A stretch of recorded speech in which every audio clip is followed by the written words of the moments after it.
Hey, what's up guys? I'm going to do a update video on my van build right now.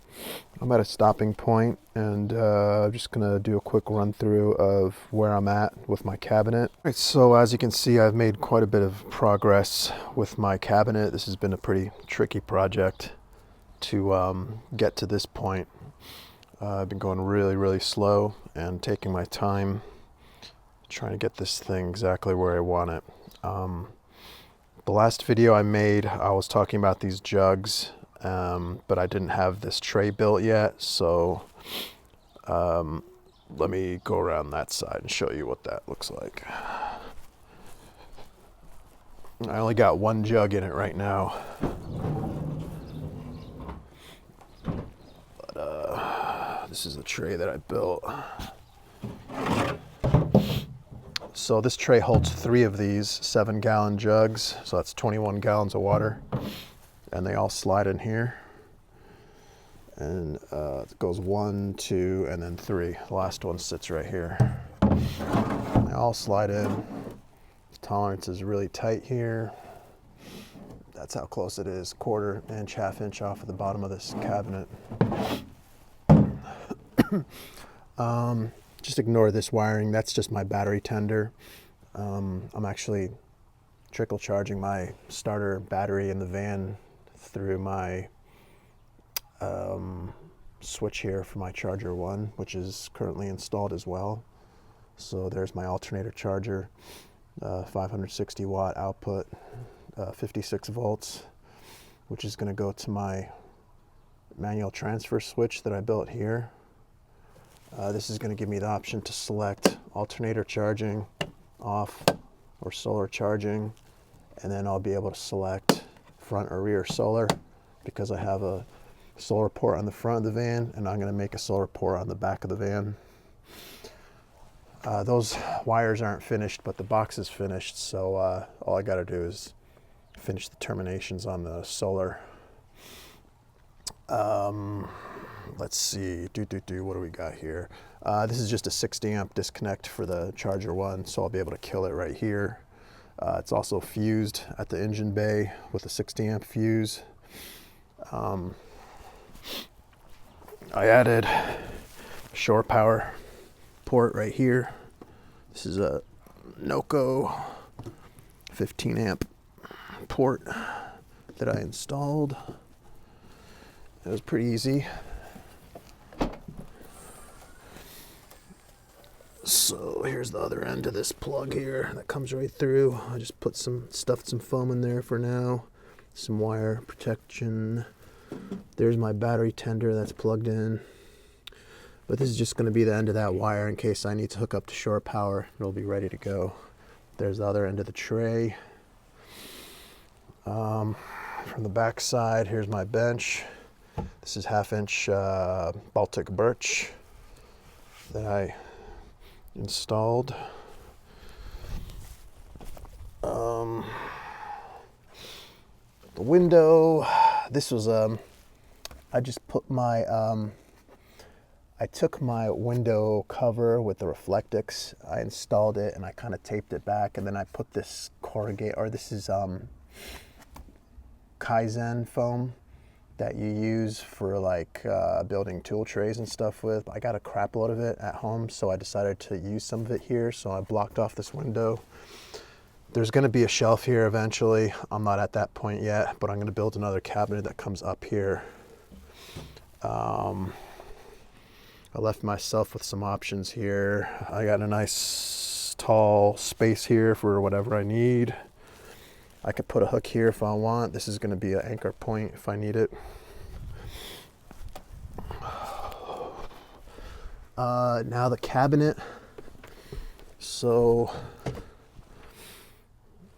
this is going to be a cubby here. I'm going to have an induction cooktop that sits in here.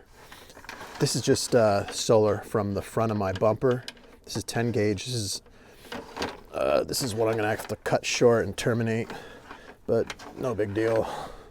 That's just the solar right there. So that's going to land on this box here. I installed this manual transfer switch here so I can access it from both sides. I can access it right here. Even with the tanks here, I could still reach back and switch between charger 1 or alternator and solar if I need.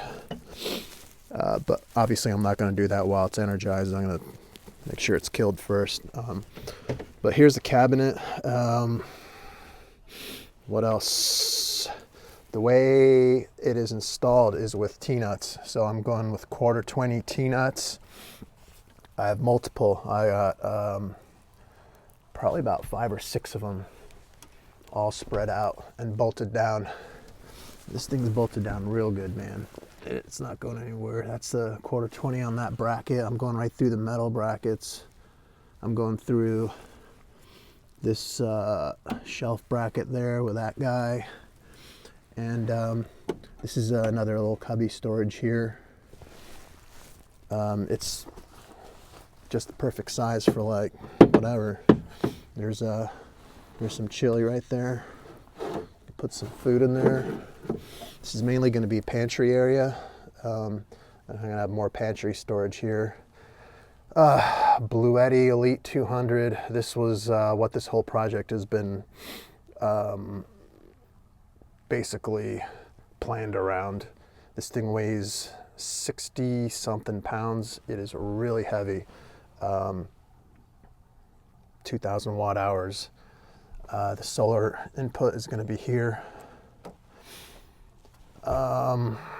This is how I got it anchored. I'm using these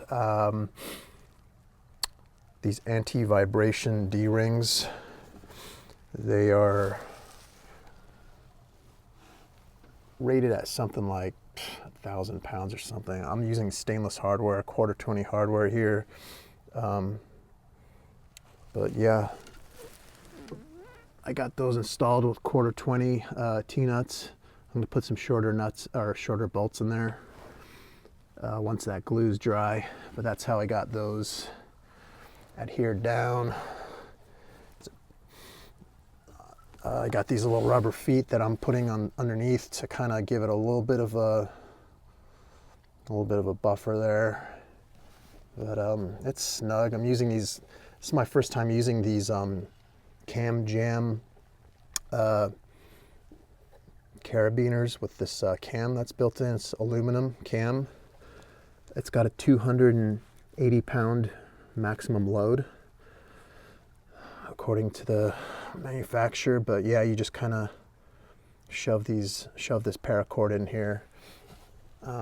This is the best way I could figure out how to do it, man. I was gonna make like a little fence over here and build it up with some wood and some brackets, but that would have just been extra weight, extra complexity. I would have had to have measured out this angle here, and then I mean, in the end, it's gonna be anchored. It's gonna be anchored down to this plywood. I think this is the best way to do it. If I would have put some sort of a fence here with some wood, I still would have had to have anchored it, so that would have added additional hardware and stuff like that. So that's why I avoided that. And I'm just trying to keep this as simple as possible. This is how I'm doing it now. We don't know if that's going to stay like that forever, but it's possible. I have to go aftermarket with this power input plug to get this 90-degree plug, because the OEM plug comes straight out, so I wanted to keep everything nice and tight. This is rated at this is a 14 gauge wire. I did make sure that this is 14 gauge and it's rated for the input power of this power station. So that's going to be there. In the future, I'm going to have like a piece of PVC 1.5 running from here to here. So in a pinch, I could just pass it right through the PVC to the back here, plug it in if I'm at like a shore power site or something where I want to plug this thing in and have unlimited power. This is my water setup. This is how I'm going here. Let me take this off. All right, so this cap right here, 2-inch DWV fitting. It's a really odd fitting. It's not your typical 2-inch fitting. This is some sort of a filler plug for these open ends on this 2-inch PVC here. But I finally think I figured this out. So that's bolted down with 1024 bolts. That's going to stay there. This, I'm still determining whether I'm going to glue it or not. Will be there. And then this is going to go, this is just a Primo water dispenser here. It's what they typically use on these bottles, 5-gallon jugs. Turn this little sucker on. There you go. Hey, it's got the pump and the button built all in. USB-C, charges with USB-C, lasts like a month or something like that. You don't have to mess around with wiring anything in, and then having to turn water pressure on every time you want to use water. You just push the button, the water comes out. I wanted this nice and simple.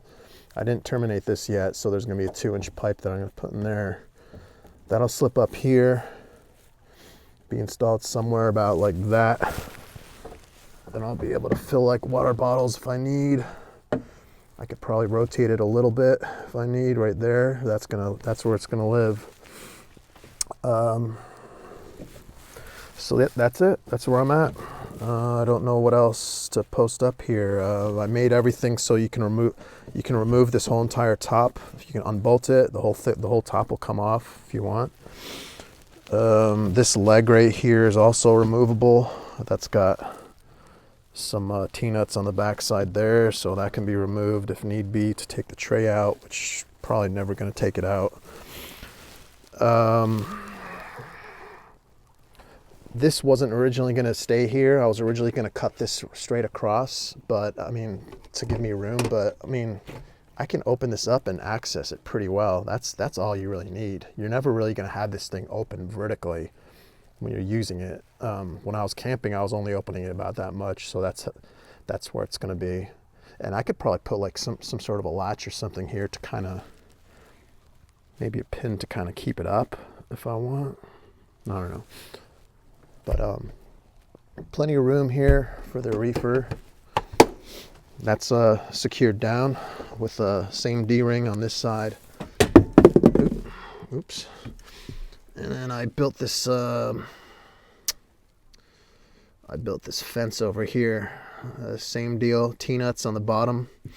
And we got some pretty beefy brackets there holding this thing in place so it doesn't move around. This edge here, let me close this door.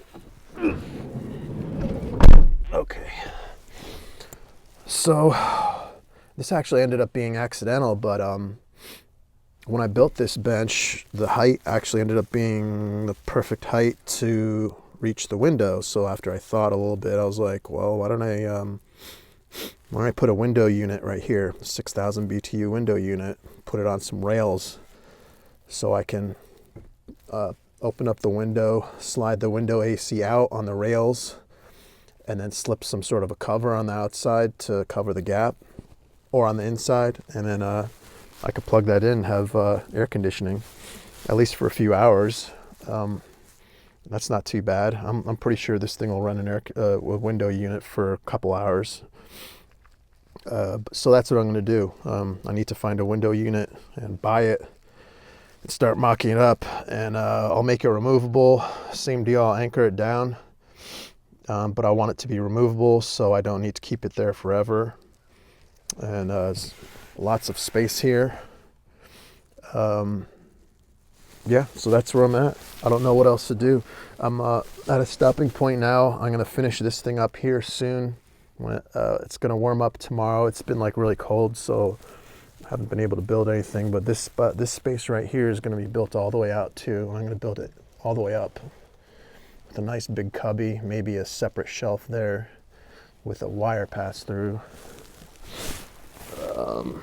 And that's it. If you got any questions, give me a holler. I can't think of anything else. That's the